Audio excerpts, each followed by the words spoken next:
In today's episode, we have two dealers who let loose with a shotgun on their rivals after one of their associates was stabbed 24 hours earlier. With the injured victim dumped to the hospital by their gang, police would have to work backwards to uncover two dealers who were like ghosts that kept on the move and lived in hotels, leaving no trace of how to find them. We look into the case, the police investigation, the trial, and the background of this deadly duo, and a bounty that would be put on their heads.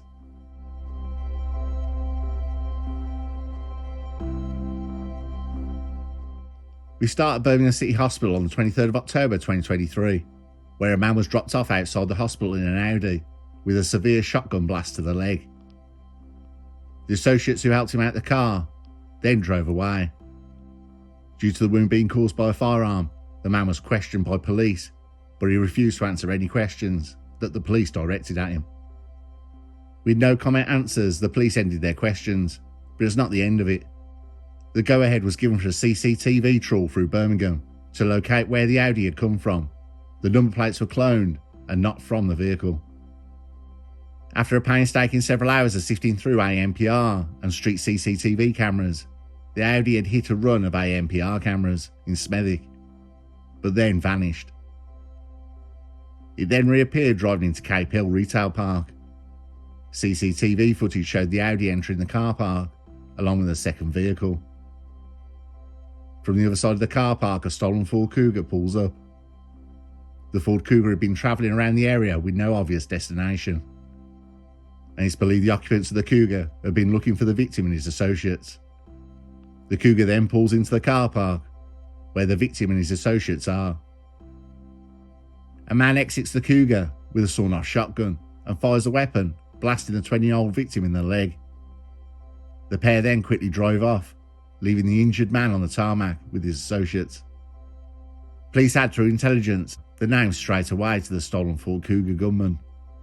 They were Ty John Cogger, 22 years old, and Sabir Mohammed, 26 years old, who was the gunman. These were no wannabe gangsters, these were the real deal. Brutal, with zero remorse. The identities of the gunman and the driver being established, the problem would be finding them. They lived as ghosts. No cars that belonged to them, only stolen ones that are used and then ditched. They had no base, no home address where they could be found.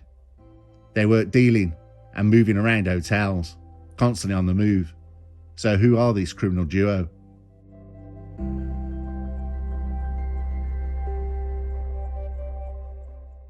Sabir Mohammed was born in 1997 in Somalia, where he was exposed to widespread violence, surrounded by people armed with knives and guns. His brother was killed in a terror attack. Mohammed was booted out by his mother, and then he came to live with his father, who claimed asylum in the UK, and they both settled in Birmingham. Though Birmingham would be no better with a constant criminal element, his exposure to crime at a young age, combined with limited opportunities, steered him towards delinquency. He struggled and failed to pass any grade in GCSEs. He went to college and obtained tradesman qualifications. His initial offences before were minor, petty thefts, but they escalated as he got drawn into dealing, making considerable sums of money in local gangs. Thinking that money, however you get it, solves all your problems. And living in Birmingham, having money to get out, certainly makes a difference. In contrast, Ty John Cogger was born in 2000 in Dudley. He had a relatively stable upbringing. He was level-headed and thought things through. However, the allure of quick money and status led him astray during his teenage years. By 2018, at the age of 18, Cogger was implicated in Class A distribution ring, operating across county lines. He worked as a courier and occasionally orchestrating his own deals. He was involved in a £500,000 car ring, stealing to order cars, but instead of stealing BMWs and Range Rovers, he would move his attention to Ford Fiestas and Focus models, as the parts were in extremely high demand when the cars were stripped. Cogger's path was a working criminal, rarely getting pulled into beefs and squabbles, and pulling a wage from dealing.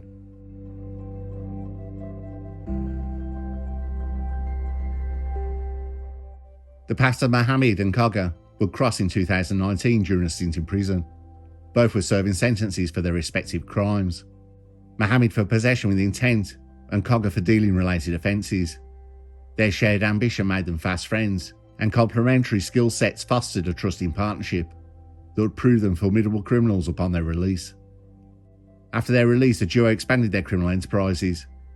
They delved into armed robberies, targeting small businesses, and then robbing rival dealers, building up money to buy product to deal themselves. Their operations were marked by meticulous planning and a readiness to employ extreme violence, which instilled fear in both victims and competitors.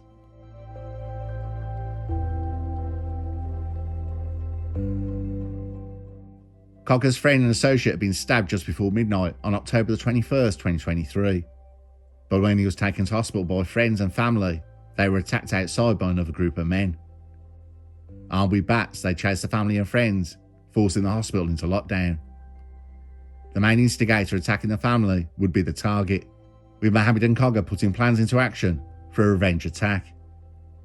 On October the 23rd, 2023, a violent confrontation erupted in the car park at Cape Hill Retail Park in Smethwick, where Mohammed and Cogger arrived in a stolen Ford Cougar and shot their target, a man in his 20s, in his leg and his foot.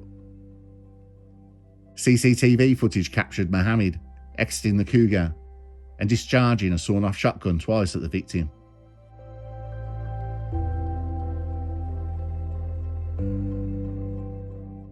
The meticulous efforts of the police, which included analysing hours of CCTV footage and telecommunications data, led to the identification and the search of Cogger and Mohammed. Both men were charged with firearms offences. The pair also admitted conspiracy to supply Class A after they were tracked down to the Hagley Hotel in Birmingham in December 2023. That was nearly 2 months after the attack. Police seized hundreds of pounds of Class A and Class AH from their room, as well as 5 mobile phones linking them to dealing, and more than £1,500 in cash. Mohammed also pleaded guilty to handling stolen goods in relation to a Jaguar XF which was parked outside with false plates. That was taken from its owner in Smethwick 3 weeks earlier.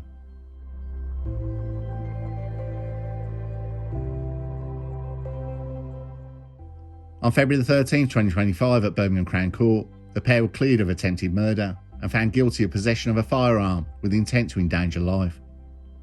The pair admitted conspiracy charges to supply Class A product. Mohammed pleaded guilty to handling stolen goods, the Jaguar XF. The judge declared both men dangerous before sentences were handed down. Ty John Cogger was sentenced to 13 years and 6 months in prison, with an extended licence period of 4 years for the shooting, as well as an additional 12 months for dealing offences, to be served consecutively. Cogger also received a consecutive sentence for 4 years and 9 months he received in 2024, bringing the sentence of 18 years and 6 months in total. Sabir Mohammed was sentenced to 15 years in jail with an extended licence of 4 years for the firearm offence, and an additional 1 year and 8 months for dealing offences, to be served consecutively. In total, he was sentenced to 20 years and 8 months in prison.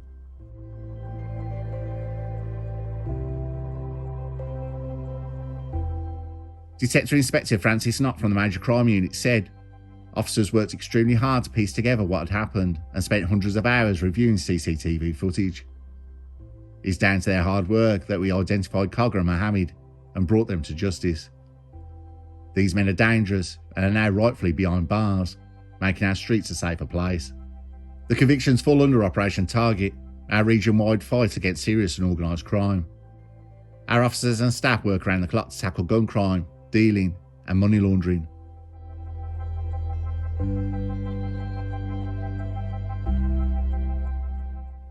The audacity of the Smethwick shooting did not go unnoticed within the criminal underworld. Both Mohammed and Cogger had over the years gained many enemies due to their ruthless methods and territorial infringements. The brazenness of their actions, combined with their grown notoriety, led to a significant development. Contracts were placed on their heads. Underworld sources indicate that rival factions threatened by Mohammed and Cogger's expanded influence saw their incarceration as an opportune moment to exact revenge. The prison environment, with its intricate networks and hierarchies, became a fertile ground for orchestrating such vendettas. Reports suggest that substantial bounties were offered to inmates willing to carry out the attacks on the duo, leading to heightened tensions and authorities having to increase protective measures by prison authorities.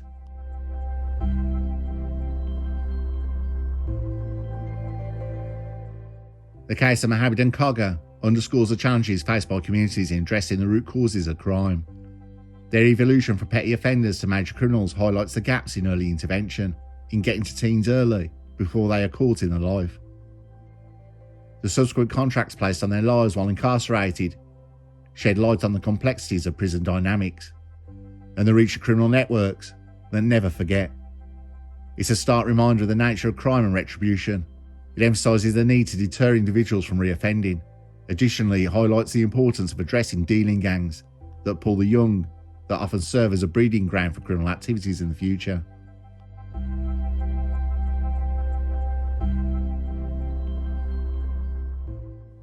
The intertwined lives of Sabir Mohammed and Tyjon Kaga offer a microscopic view of the broader issues plaguing urban communities.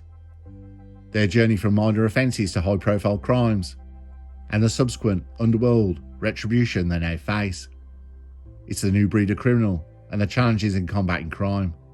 It's something I see every day living in Birmingham, and in the last 5 years, it's got worse. There is no police presence anymore.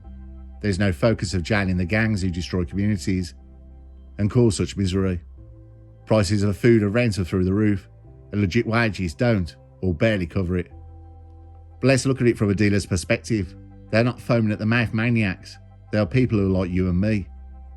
When opportunities are slim, it's an easy option to make in a day dealing than you would in a straight job working a month for. Most dealers go into prison in debt, owing money on product they have on loan from bigger dealers when the cops have seized it. The debt on the seized product is still running. With the debt building, the only way out on release is to deal their way out of it. It's a vicious circle. But how do you combat it? Where do you start? To save young kids from becoming tomorrow's dealers and gangsters. All youth programs have been shut down. There is nothing. And Birmingham, where mountains of rubbish litter the streets. And a mismanaged, bankrupt Birmingham Council that makes even more money for its people and cuts the most basic services. It looks like we'll have no solutions soon.